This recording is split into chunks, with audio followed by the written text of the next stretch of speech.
उत्तर प्रदेश की रामपुर और आजमगढ़ लोकसभा सीट पर हुए उपचुनाव के बाद जो नतीजे आए हैं उसने समाजवादी पार्टी के नेतृत्व पर ही सवाल उठा दिए।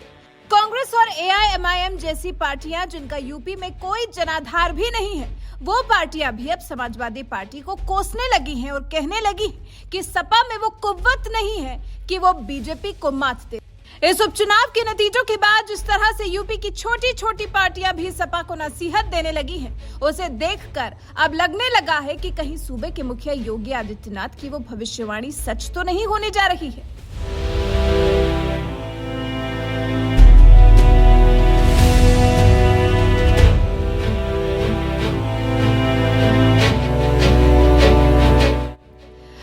मुखिया अखिलेश यादव और दिग्गज सपाई नेता आजम खान ने विधायक बनने के बाद अपनी सांसदी छोड़ दी थी, जिसके बाद आजमगढ़ और रामपुर सीट पर उपचुनाव कराए गए और इस उपचुनाव के दौरान चुनाव प्रचार का जिम्मा संभाल रहे सीएम योगी आदित्यनाथ जब आजम खान का गढ़ कहे जाने वाले रामपुर में पहुंचे तो उन्होंने इसी रामपुर की धरती से अग्निपथ योजना का विरोध करने वाली कांग्रेस को जहां खूब आड़े हाथ लिया, तो वहीं दूसरी तरफ समाजवादी पार्टी के बारे में भी भविष्यवाणी करते हुए कह दिया कांग्रेस सिर्फ 2 सीटों तक सीमित रह गई है और समाजवादी पार्टी भी अब धीरे धीरे सिकुड़ती जा रही है।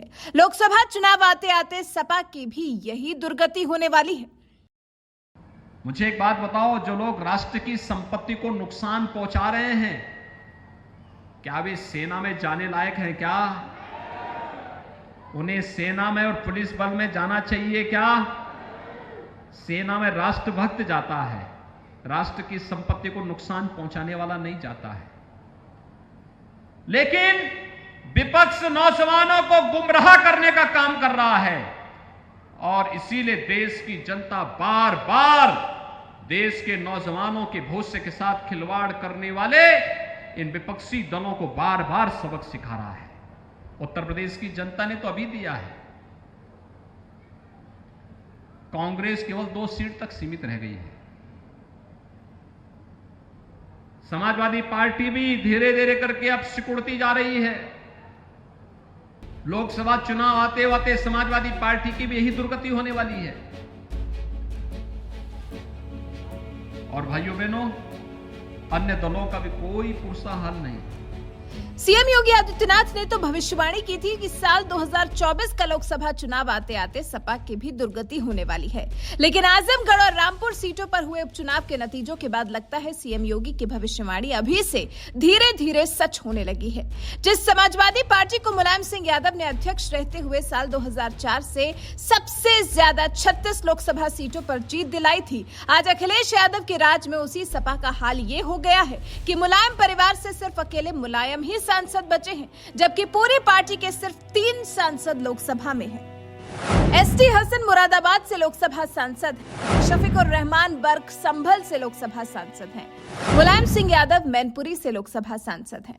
2019 के लोकसभा चुनाव में मायावती के बीएसपी के साथ गठबंधन करने के बावजूद अखिलेश यादव को यूपी की 80 लोकसभा सीटों में से सिर्फ 5 सीटें ही नसीब हुई थी। 3 तो आपको हमने बता दी, जबकि खुद अखिलेश यादव आजमगढ़ लोकसभा सीट से सांसद थे और आजम खान रामपुर से सांसद थे। दोनों ने ही विधायक बनने के बाद सांसदी छोड़ दी और नतीजा ये हुआ सपा के हाथों से दोनों ही सीटें निकल गईं। अब लोकसभा में सपा के सिर्फ 3 सांसद ही हैं और 2024 के लोकसभा चुनाव में सपा इन नंबरों को बढ़ा पाती है या नहीं, ये तो फिलहाल वक्त ही बताएगा। वैसे सीएम योगी ने जो ये भविष्यवाणी की है कि जिस तरह से कांग्रेस विधानसभा चुनाव में सिर्फ 2 सीटों तक सीमित रह गई है और समाजवादी पार्टी भी अब धीरे धीरे सिकुड़ती जा रही है, लोकसभा चुनाव आते आते सपा की भी यही दुर्गति होने वाली है। योगी की इस भविष्यवाणी पर फिलहाल आपका क्या कहना है? अपनी राय हमें कमेंट कर जरूर बताएं। साथ ही इसी भाषण में सीएम योगी ने और क्या कुछ कहा था, आइए आपको सुनाते हैं। मुझे एक बात बताओ, जो लोग राष्ट्र की संपत्ति को नुकसान पहुंचा रहे हैं, क्या वे सेना में जाने लायक हैं? क्या उन्हें सेना में और पुलिस बल में जाना चाहिए? क्या सेना में राष्ट्रभक्त जाता है, राष्ट्र की संपत्ति को नुकसान पहुंचाने वाला नहीं जाता है। लेकिन विपक्ष नौजवानों को गुमराह करने का काम कर रहा है और इसीलिए देश की जनता बार बार देश के नौजवानों के भविष्य के साथ खिलवाड़ करने वाले इन विपक्षी दलों को बार बार सबक सिखा रहा है। उत्तर प्रदेश की जनता ने तो अभी दिया है। कांग्रेस केवल 2 सीट तक सीमित रह गई है। समाजवादी पार्टी भी धीरे धीरे करके अब सिकुड़ती जा रही है।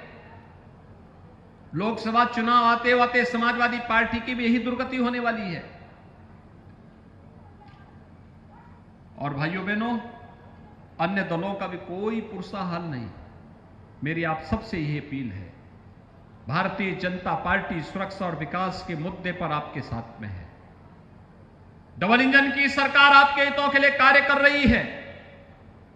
उद्योग लगाने के लिए हो, नौजवानों के रोजगार के लिए हो, सुरक्षा के लिए हो, गरीबों के लिए आवास की सुविधा हो, या फिर गरीबों के लिए उज्ज्वला योजना का कनेक्शन हो, गरीबों के लिए राशन हो, नौजवानों के लिए रोजगार हो, या नौजवानों को स्मार्ट नौजवान बनाने के लिए 1-2 करोड़ नौजवान को टैबलेट और स्मार्टफोन देने की कार्रवाई, सरकार इसको मजबूती के साथ आगे बढ़ाने का काम कर रही है। हर नौजवान के उन्नयन के लिए सरकार काम कर रही है। और भाइयों बहनों, ये चुनाव जैसे खन्ना जी कह रहे थे, जबरदस्ती थोपा गया। फिर जनता ने 5 साल के लिए किसी व्यक्ति को भेजा था चुन करके। अब उनके कारनामे ऐसे थे कि उनको चुनाव के बाद से लगातार जेल में रहना पड़ा। कारनामे उनके दुरुस्त होते तो जेल में क्यों रहना पड़ता। और फिर विधानसभा में चले गए तो लोकसभा के लोगों को छुट्टी कर दी, उन्होंने छोड़ दिया। उनको क्या नैतिक दायित्व था, क्या नैतिक साहस है कि वे आपके पास आके वोट मांग सके। कोई नैतिक बल नहीं होना चाहिए। लेकिन भाइयों बहनों, हम आए हैं आपके पास एक सामान्य कार्यकर्ता को लेकर के, एक किसान परिवार के एक सामान्य कार्यकर्ता को लेकर के, कि भारतीय जनता पार्टी किसी परिवार की पार्टी नहीं है। भारतीय जनता पार्टी किसी खानदान की पार्टी नहीं है। भारतीय जनता पार्टी जनता की पार्टी है। जनता जनार्दन के आशीर्वाद से बनी हुई पार्टी है। एक सामान्य कार्यकर्ता प्रधानमंत्री बनता है, एक सामान्य कार्यकर्ता मुख्यमंत्री बनता है, एक सामान्य कार्यकर्ता मंत्री बनता है, एक सामान्य कार्यकर्ता सांसद भी बनता है, विधायक भी बनता है। और इसलिए एक सामान्य कार्यकर्ता को आज प्रत्याशी के रूप में हम सब आपके पास लेकर के आए हैं। श्री घनश्याम सिंह लोधी भारतीय जनता पार्टी के प्रत्याशी के रूप में रामपुर लोकसभा सीट पर भारतीय जनता पार्टी ने आपके बीच आपको दिया है। और भाइयों बहनों, मेरी आप सबसे अपील है, कम समय मिला है श्री घनश्याम सिंह लोधी को आपके बीच में प्रचार करने के लिए। एक बार चुनाव जिता करके भेजिए। और मैं घनश्याम सिंह लोधी से कहूंगा कि वह केवल संसद सत्र के दौरान संसद में रहे, अन्यथा जो 1.5 साल 2 साल का कार्यकाल इनको मिल रहा है, 1.5 साल 2 साल केवल रामपुर लोकसभा सीट के गांव-गांव और घर-घर जाकर के जनता जनार्दन के प्रति आभार व्यक्त करें। लखनऊ आने की भी आवश्यकता नहीं। मिलक के लिए राजबाला जी हैं, बिलासपुर के लिए बलदेव सिंह ओलख जी हैं, और बाकी ये मेरे पास भेजते रहे, यहाँ के जिला पदाधिकारी हमारे पास भेजते रहे। हम लोग वो सभी विकास के कार्य यहां के लिए देंगे जिन विकास कार्यों की आवश्यकता इस रामपुर जनपद के लिए होगी। रामपुर को माफियाओं को रौंदने के लिए नहीं छोड़ेंगे। रामपुर को अराजकता का अड्डा नहीं बनने देंगे। रामपुर विकास की नई ऊंचाइयों को प्राप्त करेगा, और इसी का आह्वान करने के लिए मैं आपके पास आया हूं। घनश्याम सिंह लोधी जी को भारी मतों से विजयी बनाने के लिए जाएंगे सब लोग। भाइयों बहनों, आज शाम को प्रचार बंद हो जाएगा।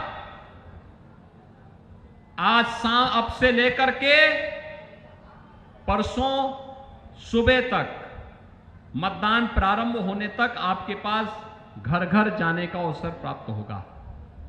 कुल मिलाकर के 1.5 दिन भी नहीं है।